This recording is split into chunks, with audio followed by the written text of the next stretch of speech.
Kaixo, ongi etorria, Talesian teorema ulertzeko lehenengo hitz batzuk gogoratu behar ditugu. Ta bat da, zuzena. Zuzena zer da? Adibidez, hau izan zateke zuzen bat. Hola jarri beharko diot, ze zuzenak ez du ez hasierarik eta ez bukerarik. Lerro bat da eta infinito puntuz osatuta dago. Hoi da, zuzena. Gero dago, zuzen erdia. Zuzen erdia izango litzake. Hemenik hasi, adibidez, eta infinito arte. Beste lerro bat. Honek zer du?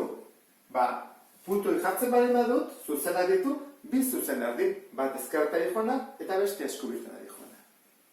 Eta zer gertatzen da, bi puntu baldin baditut hasiera eta bukaera. Horrek deitzen zehala zuzenkia. Eta puntuak jartzen dira handiz. A, B. Horrak izango izateke A, B zuzenki bat. Eta atik bera dagoen distantzia jartzen da erantara. Atik bera. Hori da luzera. A, B, luzera.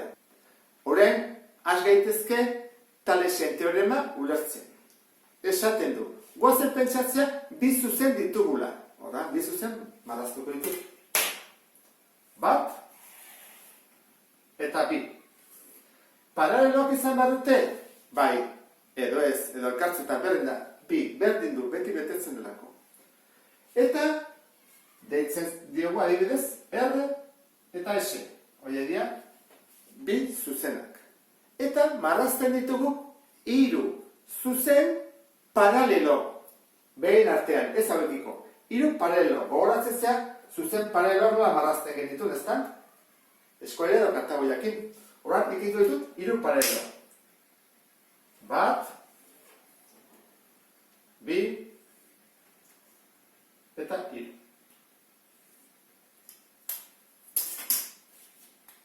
Hiru zuzen horiek marraztutara, atatzen zaizkigu puntuak. Eta dituko diogu honi A, adibidez, honi B, eta honi C. Eta B-koak izango dira A lehena, B lehena, C lehena. Eta hauek dira A, B eta C zuzenak. Orduan esaten du hemen agertzen diren zuzenkiak proportzionalak direla. Adibidez, atik berako distantzia zati A lehena, B lehena zatitzen badut, zati distantzia, derrigorrez izango da proportzionala, adibidez, B, C eta B lehena, C lehenakin. Horan, hau zati hau, berdin, hau zati hau. Edo nahi bada, egin daiteke A lehena, zati B lehena, berdin, eta ingo genuke, erantara A, B,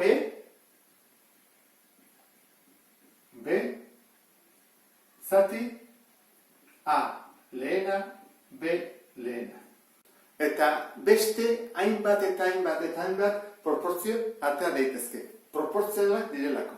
Orduan, goazen pentsatzera, hiru neurtzen duela, honek 4 zentimetro, honek zenbat neurtzen duen ez dakigu, isa dela, eta honek neurtzen duela 6 zentimetro. Zer egin beharko genuke? Baldin bada atik bera, esan duen bezala, hiru. A lehena, B lehena, 4. Betik zera, isa, eta B lehena, C lehena, 6, egingo genuke, hiru zati 4, berdin, isa, zati 6. Proportzioa atea dugu. Proportzioa dugunean, beti bezala, biderkatengo dugu, 6 bider 3, 18, berdin, 4 isa. Eta 18 zati 4, da isa, 4,5 zentimetro izango ditzake, emaitza.